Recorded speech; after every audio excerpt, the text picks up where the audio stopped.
Nezvyčajný pohľad sa dnes naskytol návštevníkom Valčianskej doliny.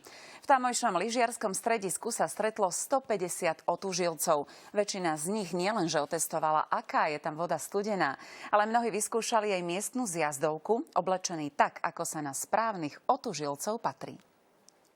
V lyžiarskom stredisku najprv museli vysekať dieru do ľadu. Kým sa však dostali do vody, obuli si lyžiarky a vydali sa k lyžiarskému vleku. V mrazivom počasí pocit zimy ešte znásobila chladná kotva.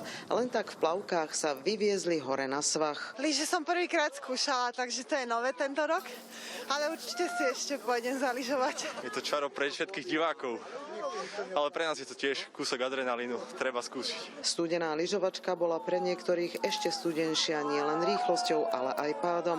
Keď odložili lyže a snowboardy, prišla na rad voda s teplotou tesne nad nulou. Bol som to prvýkrát, takže to čaro zistím až teraz, keď ma všetko bolí. Vtedy sa tak veľmi dobre cíti, uvoľní sa ako... Je to perfektné. Kúpali sa pred početným publikom. Pri pohľade na nich viacerí diváci zauvažovali, že by to niekedy sami odskúšali, veď otužovanie je zdravé. Kamoš mi povedal, že to pomáha na imunitu.